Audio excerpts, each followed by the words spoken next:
को चीजों का स्मरण करते हैं। चिंता में हम दुनिया की चीजों का स्मरण करते हैं कि दुनिया की चीज कैसे आए, कितनी आए और किस तरह से आए, तो व्यक्ति दुखी होता है। 99 रुपयों का सुख नहीं भोगता, उसको वो 100 में कैसे तब्दील हो, इस चिंता में व्यक्ति रहता है। और देखिए कमाल की बात है, अगर 100 भी हो जाते हैं, 100 होने के बाद फिर इच्छा अंदर जाती है, फिर इच्छा और आगे बढ़ जाती है ना, इच्छाएं बढ़ जाती है। इच्छाओं का कोई छोर और नहीं है। इसलिए तो परमात्मा ने कहा, भगवान ने कहा, भगवान महावीर स्वामी कहते हैं, एक बड़ा प्यारा सा सूत्र दिया उन्होंने, इच्छा हो आगाज समा तो दूसरी इच्छा तैयार होती है। इसलिए कहते हैं कि इच्छाएं तो बादशाहों की भी अधूरी रह जाती है, इच्छाएं तो बादशाहों की भी अधूरी रह जाती है, और जरूरतें फकीरों की भी पूरी हो जाती है, जरूरतें फकीरों की भी पूरी हो जाती है। तो ये जो इच्छाएं हैं, ये इच्छा ये तो दुख का क्या है, दुख का कारण है। दूसरा अहंकार, नमोकार और अहंकार।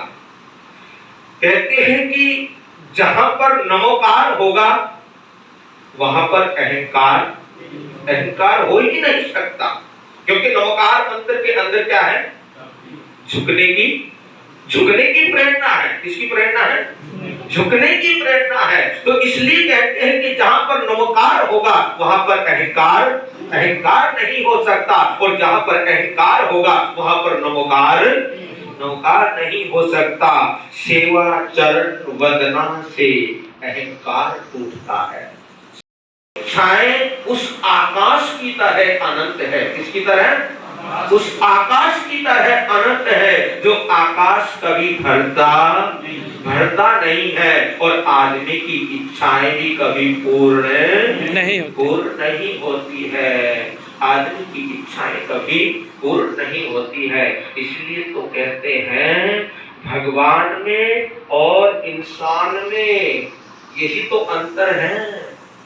इन इच्छाओं के आधार पर ही एक भगवान हो जाता है और एक इंसान हो जाता है।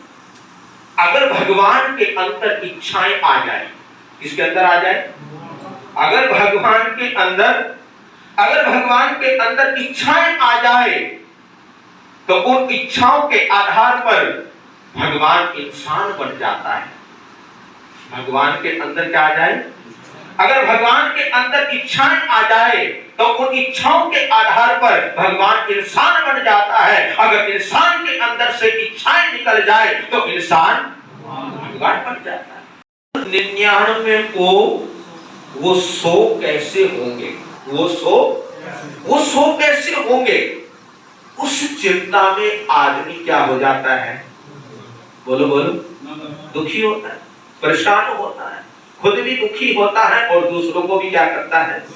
दूसरों को भी दुखी करता है। अरे भैया, जो खुद ही दुखी है तो वो दूसरों को क्या खुश करेगा? है ना?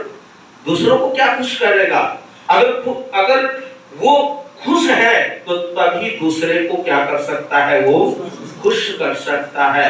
इसीलिए आपने कई बार साधु संतों से सुना होगा कि जब भी कोई संतों के पास, गुरु भगवंतों के पास, या आप भी जब जाते हो तो संत एक आशीर्वाद देते हैं कि दया पालो, है ना? क्या करते हैं? जब कोई संतों के पास, जब वो क्या रहेगा, जब वो खुश होगा, और अगर अंदर से वो खुश नहीं है, अंदर से उसके अंदर अगर प्रसन्नता नहीं है, अगर उसके अंदर आनंद नहीं है, तो फिर वो दया क्या बात है? जब वो खुशी ही नहीं है।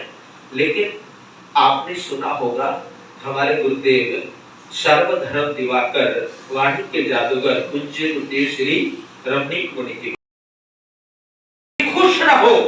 अगर तुम खुश रहोगे तो दया अपने आप ही अपने आप ही आ जाएगी, अपने आप ही पालोगे दया। अगर खुश नहीं हो तो फिर दूसरे को भी क्या करोगे?